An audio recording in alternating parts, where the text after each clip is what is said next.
Ladies and gentlemen, as we begin our services, if we can please kindly turn off all cell phones or electronic devices, or please place them on silent. Thank you.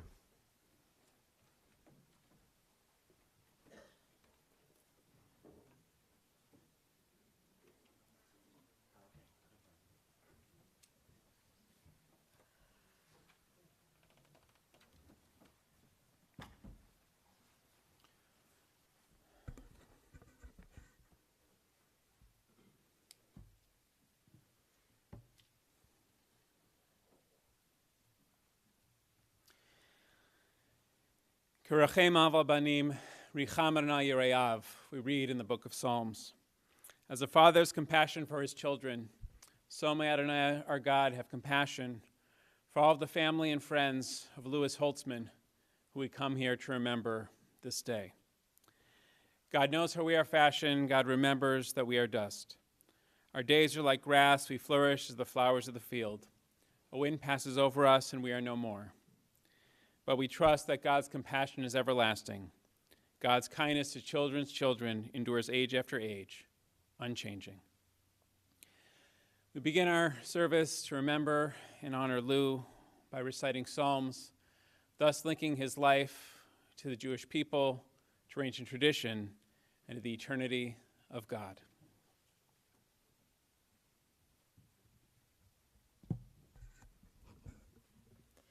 Shir lamalot esayna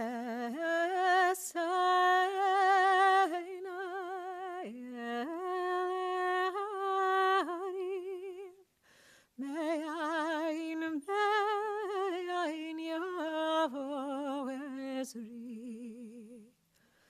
Ezri me'im Adonai oseh shamayim va'aretz Al yitin lamot raglecha, al yanum shomerecha. Hine lo yanum velo yishan shomer Yisrael. Adonai shomerecha, Adonai tzilcha yad yeminecha. Yomam hashemesh lo yakeka, v'yareach balayla. Adonai yishmorcha mikora, ישמור את נפשך, אדוני ישמור צאתך ובואך, מעתה ועד עולם.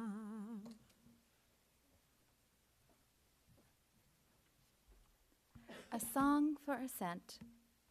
I turn my eyes to the mountains. From where will my help come? My help comes from Adonai, Maker of heaven and earth. Adonai will not let your foot give way. Your guardian will not slumber. The guardian of Israel neither slumbers nor sleeps. Adonai is your protection, a guardian at your right hand. By day the sun will not strike you, nor the moon by night. Adonai will guard you from all harm and guard your life. Adonai guards your going and coming, now and forever.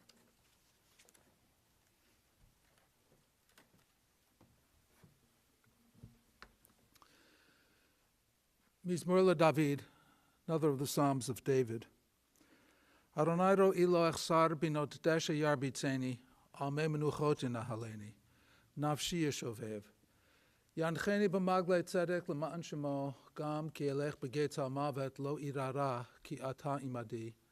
Shiftecha u'mishantecha hemianach amuni, taroch lefanai shulchan neged sorarai, dishanta v'Hashem l'roshi, kosi devaya.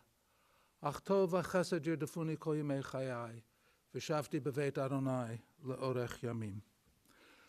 Those are the Hebrew words of a psalm we know so well from this setting. Psalm 23, we sometimes call it the Shepherd Psalm. Many of you know it from memory. Recite with me. The Lord is my shepherd, I shall not want. He maketh me to lie down in green pastures. He leadeth me beside the still waters. He restoreth my soul. He guideth me in straight paths for his name's sake. Yea, though I walk through the valley of the shadow of death, I will fear no evil, for thou art with me. Thy rod and thy staff, they comfort me. Thou preparest a table before me in the presence of mine enemies. Thou hast anointed my head with oil. My cup runneth over. Surely goodness and mercy shall follow me all the days of my life, and I shall dwell in the house of the Lord forever.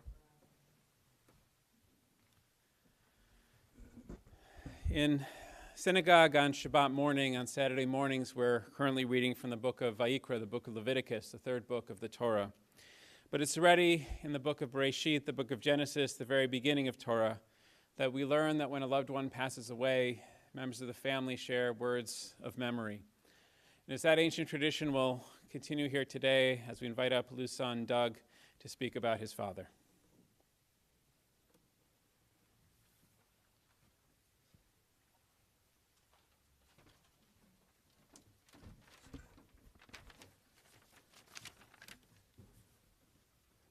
First, let me thank everyone for being here today.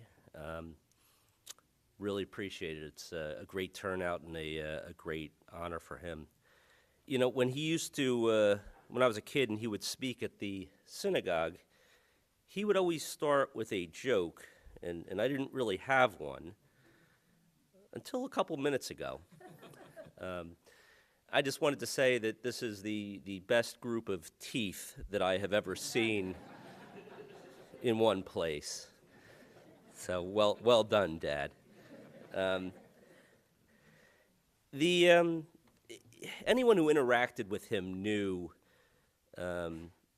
just the level of positivity and the level of interest that he had in everyone.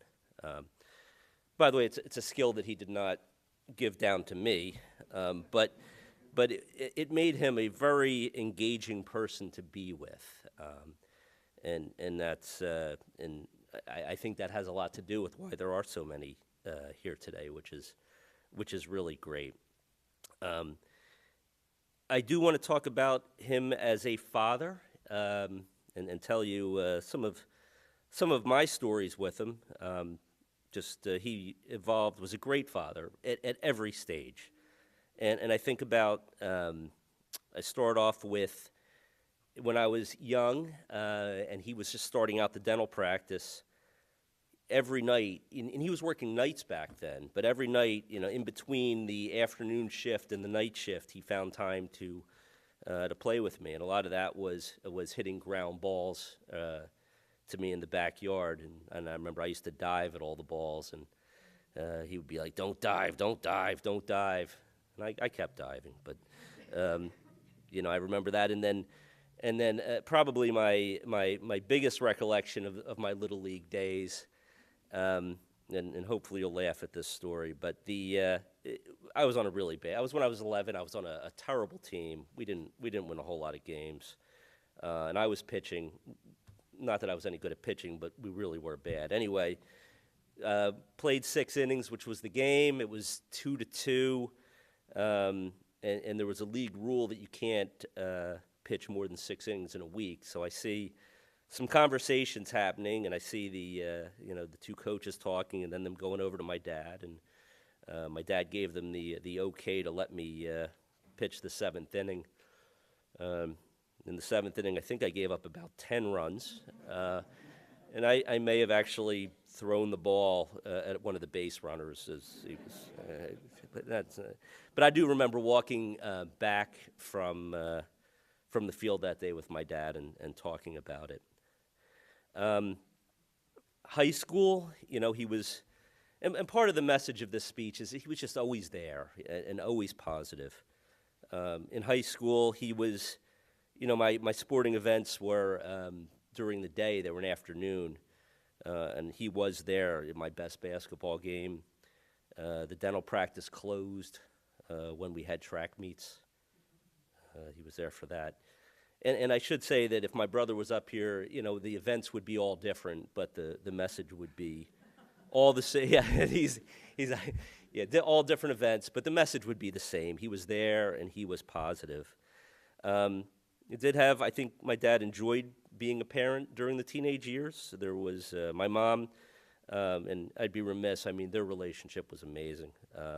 My mom was very into me making my bed as a teenager, And, I didn't. And I remember getting home one night and walking past my parents, and they got this smirk on their face. I'm like, whatever. So I go upstairs to my bedroom. Yeah, the mattress wasn't there. Get back downstairs, and, my dad's there pointing at the basement, and yep, the mattress was in the basement. Pretty sure he did that one. And last memory from high school was the night before my graduation. I remember I was drunk, man, and I hit their bedroom was right at the end of the hallway, and I walked down that hallway straight into their bedroom and flop, and I'm in the bathroom doing the thing, and my dad walks out, and I'll never forget this. He's like, "Had too much to drink, my boy." It's true. As an adult, he evolved. He continued to be there and to be positive. I remember him helping me build the swing set for my kids at the house, and by him helping me, it means he showed up with a carload of power tools, and I showed up with a Phillips screwdriver.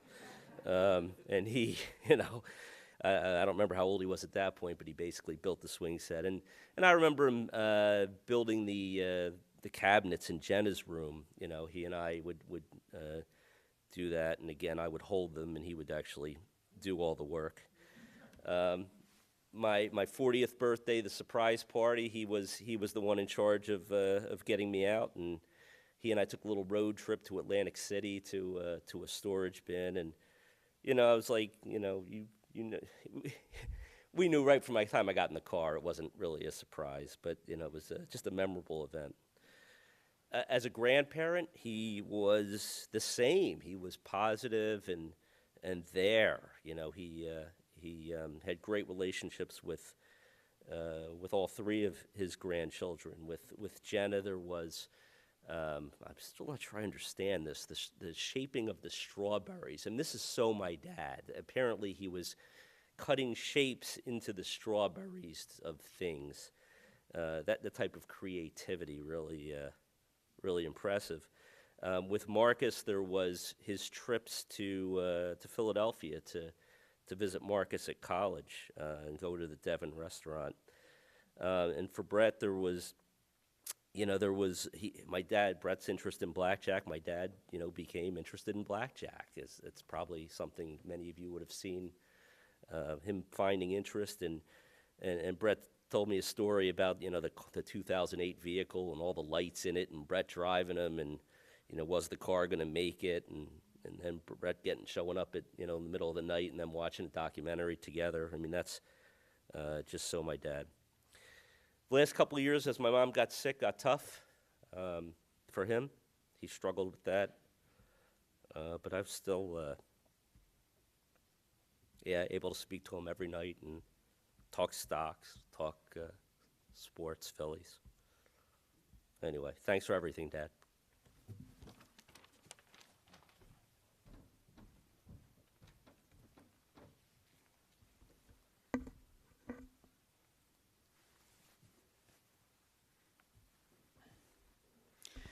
Thank you, Doug, for sharing those beautiful memories and reflections about your dad. This Tuesday begins the new Hebrew month of Nisan. And yesterday in synagogue, as we do on the Shabbat before all new months, we recite a prayer to announce its coming. And the power of this prayer lies in the repetition of the word Chaim, which means life, which we say 11 times.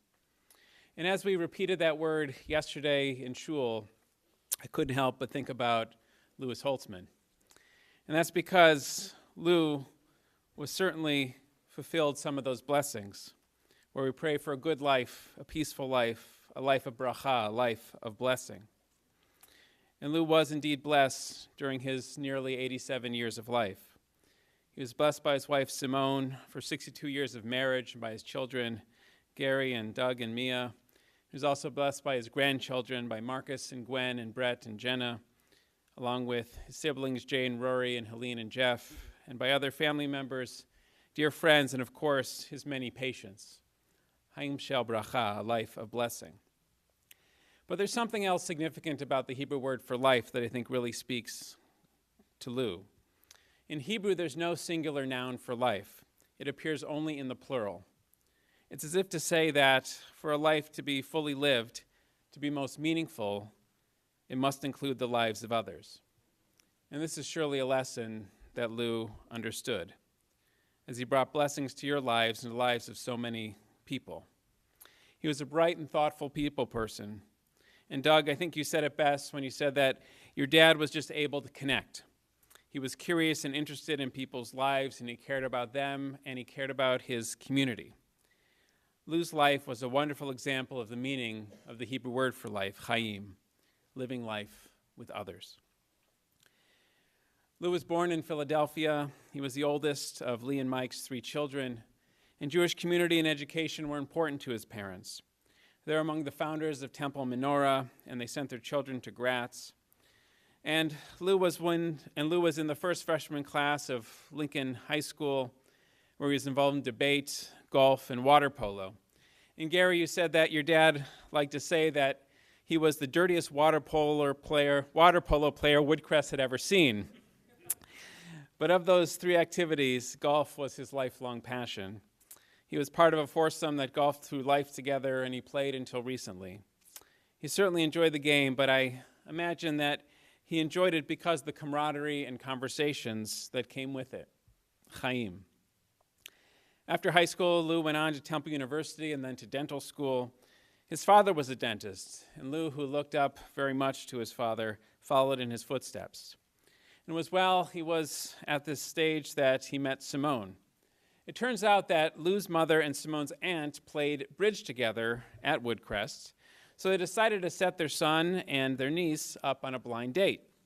Lou and Simone went out, and things clicked. But after dental school, Lou went into the Air Force and was deployed as a dentist in Bermuda, of all places. Yeah, not a bad posting, huh? He and Simone dated long distance for a year and then were married on June 3rd, 1961. So their first year of marriage was spent in Bermuda. Talk about a honeymoon.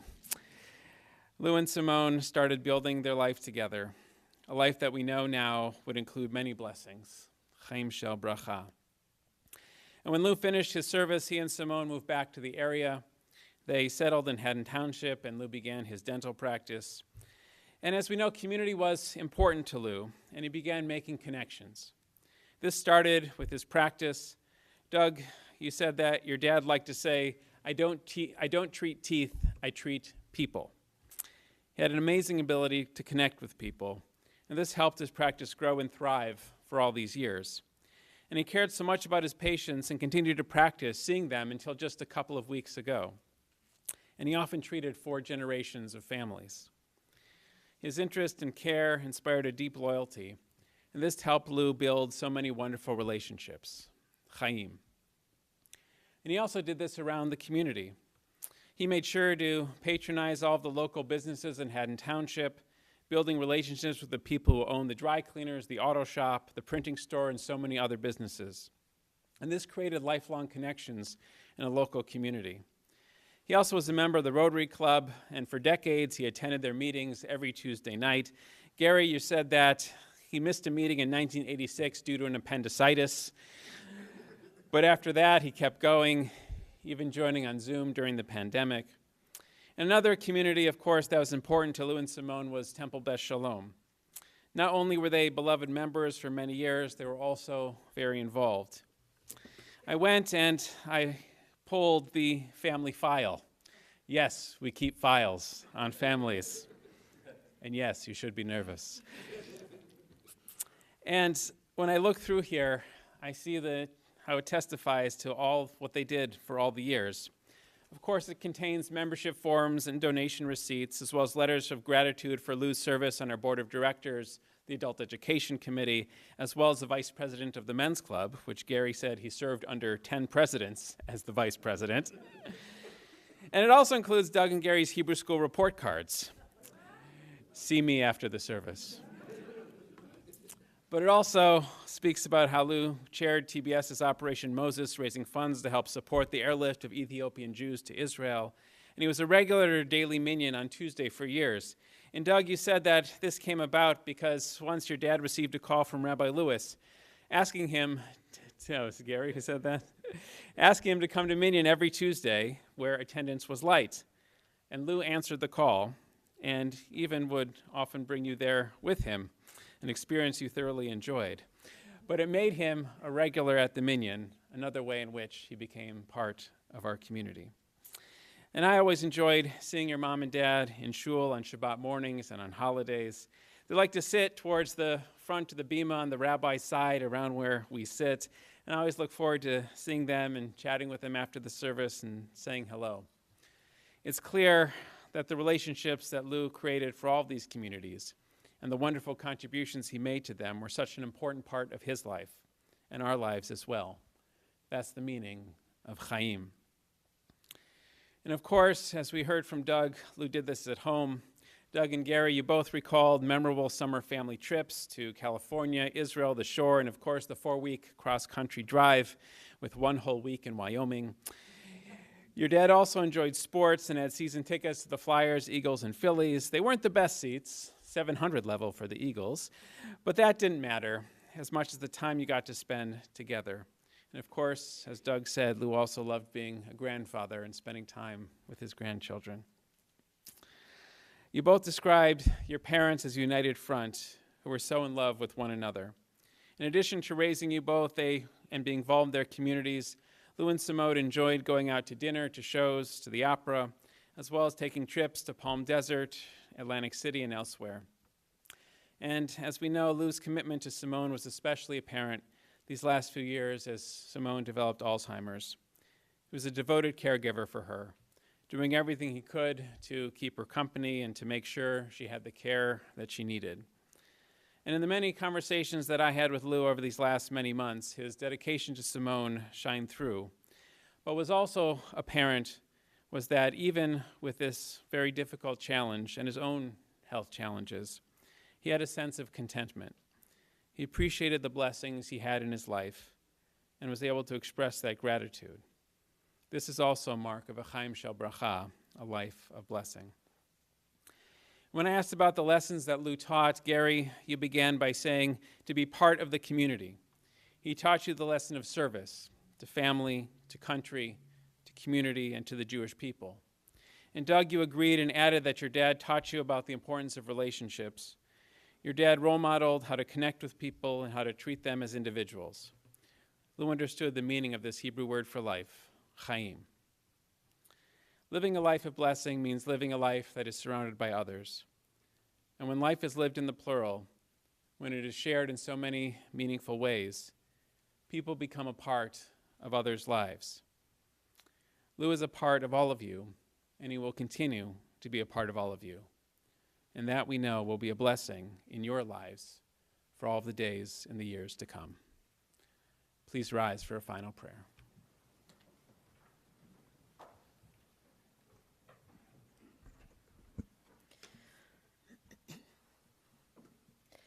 El male rachamim, shochein b'mromim, hamseh menucha nechona, tachat kanfei השכינה. במעלות קדושים וטהורים, כזוהר הרקיע מזהירים. את נשמת יהודה לב בן מאיר ולאה, שלח לעולמו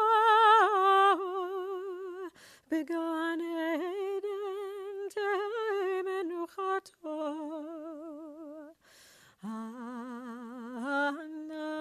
ברחמים, הסתירהו בסתר כנפיך לעולמים.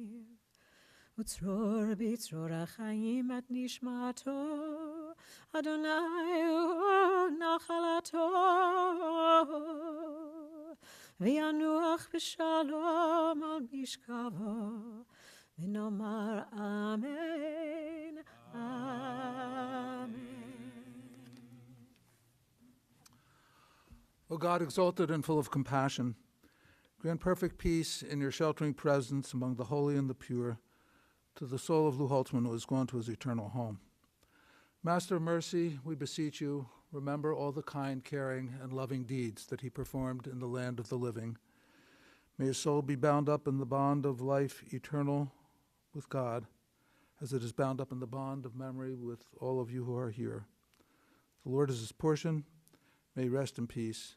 And we say, Amen. You may be seated. From here, we'll head to Crescent Memorial Park in Pennsauken for the burial.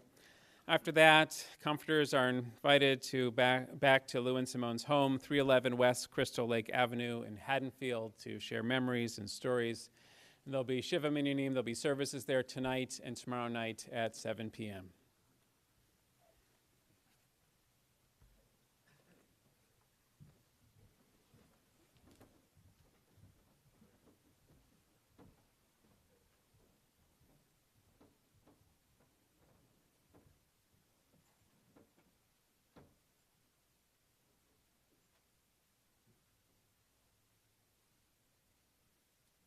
Pallbearers, please step to the center aisle.